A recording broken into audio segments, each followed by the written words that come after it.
In this video, I'm going to help you decide which social media platform you should be on.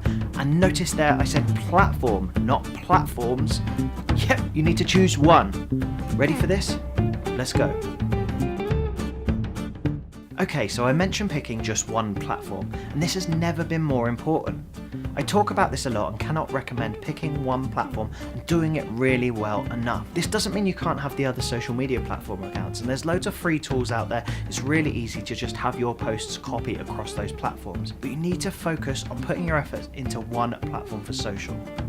I'll do a video soon explaining the benefits of doing that and then some examples, but for this video I want to knuckle down into what social media platform will work best for you and your business. So here's my 3 top tips. Number 1, know your audience. Find out exactly where they hang out online. I talk about this all the time. You need to know your audience, and I've done a couple of videos on this already. If you haven't already, go back and watch my video on how to put together a customer avatar document, because that will take you through this first step in more detail. There's a link on the screen somewhere now.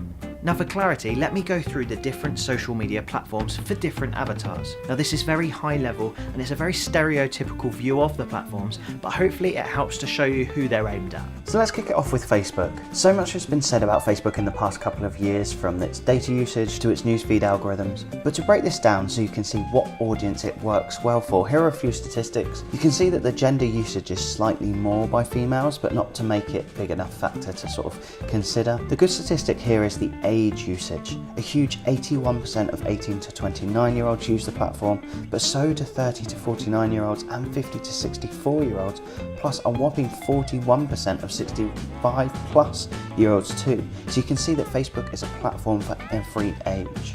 What you will also notice that these statistics are very similar to those that you should know about your ideal customer.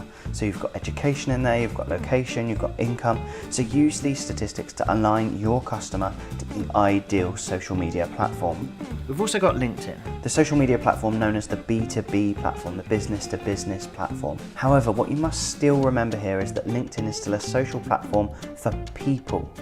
It doesn't well promote its company pages and it doesn't push them very highly on the newsfeed. So whilst LinkedIn is used for business purposes, it is still about people, and many people forget that. Now the people using it, again, it's an exact split on the gender, and you can actually see a slight increase in the age group of 30 to 49-year-olds as opposed to younger. So you will see more professionals on this platform. The education shows this too, with many having been to college in America or university in the UK. In fact, 50% of users have. This platform is very much one for business-based services or products, but it's still a great place to have engaging conversation, and with LinkedIn's latest additions, it keeps adding these to the platforms, like the articles feature and live video, which is out in America at the moment and coming to the UK. It's giving a great deal of attention to the posts that include these new features, so it's a great place to really drive up engagement if you know what's going on. Just remember though, it isn't a place for your holiday snaps. Twitter next then, an amazing place for conversations despite the character limit, and it's an amazing social media platform to reach and have conversations with people you thought you'd never have access to. It is clear from these stats that the age groups show a more useful swing. However, you still have 27% of 30 to 49-year-olds using it and 20% of 50 to 64-year-olds as well. Instagram, the photo and video platform. It is owned by Facebook, which is worth noting. So if you have an Instagram and Facebook account, you can easily link them for combined sharing and also advertise via the Facebook ads platform to both at the same time with one advert. Yes, it is a platform for younger people, as the stats show here, but not exclusively. There is a fairly even split on income too, and not a great deal to be taken from education. However, there are a couple of points to remember about Instagram. One is you need something to show. If you cannot put together some beautiful graphics or take some great photos, then you might not cut through on Instagram. It's all about the visuals. However, with those visuals, some lengthy and value-driven attached text posts can really help you too. But if you cannot create those visuals, then Instagram might not be for you. The second point is you only have one place to promote external links. You can't put links in your post for Instagram. Well, actually you can, but they won't be clickable. They won't appear as links. So people would have to copy and paste them into a browser, which simply people don't do. So you only have one place to create a link that's clickable, and that's what's called your bio link. So remember that when thinking about what you're going to be using Instagram for and how your customer avatar will use your social media platforms to reach your content.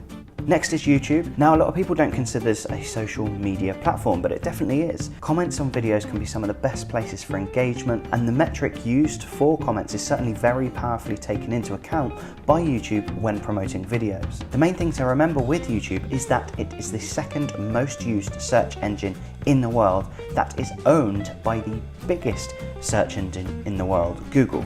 So it's going to really help your business showing up on searches for your company name or key search terms that you target. It's going to show up on Google, so you can have your website appear and straight under it YouTube as well. If you can create compelling and engaging videos, then YouTube is going to be a great platform for you. Now, it's worth a mention of these two social platforms too. Snapchat, it is very, very much a youth-focused app. But if you are very youth-focused and you know your audience use Snapchat, then you might be onto a winner. Pinterest. Pinterest is an incredible social media platform, and many see an amazing amount of success with it. It is unbelievably skewed to female use in its statistics, and will be worth having a look at if your business focus is on a female avatar and you can visually express what you do. There are many others, but these are the big platforms at the moment, and if there are any others you'd like me to cover specifics on, then drop a comment below this video. Tip number 2, make sure you like the social media platform. This couldn't be more important, especially for someone like me. I can be extremely childish, and if I don't like doing something, I tend to just not do it. It's kind of the way we are wired. So if you decide on Twitter, but you can't stand writing shortish posts, or you decide on Instagram, but you hate taking photos, this simply isn't going to work. Make sure you select a platform you actually like. Otherwise, this is going to be a miserable and hard journey for you. And before you know it, you'll stop doing it altogether, and then you'll join that horrible group of people saying social media doesn't work. I'm warning you now, don't. Number 3, think about your objective with social media. Not necessarily the same objective as your business. For example, you will likely overall want people to buy from you, which is great and pretty much the main objective of every business in the world. But it's not your objective for social media. At the end of the day, social media is called social for a reason. It isn't selling media. No one would use that. So your objectives have to be tailored to social in some way. For example, I want to create conversations around how businesses can market themselves better. Those conversations can then lead to a blog post or a video or podcast. That video can lead them to signing up on my email list, which turns into sales. So whilst the overall objective is sales, actually on social I'm inspiring conversations. So make sure your objectives are clear from the beginning. Different objectives will lead to different social media platforms. For example, I want to create how-to videos to show people how to maintain their cars better, maybe for a garage or something. Well, how-to videos are massive on YouTube. If you want to start and participate in conversations about empowerment, maybe Facebook is the place to go, as Facebook groups inspire conversations like this and they promote community. Different social media platforms work for different people with different objectives. I hope this has given you an insight into what social media platform you should use. This week's question is, what is your chosen platform? But don't just name it, write why, tell me about your avatar and your objective below in the comments. And as always, hit the subscribe button if you like this video, and I'll see you next week.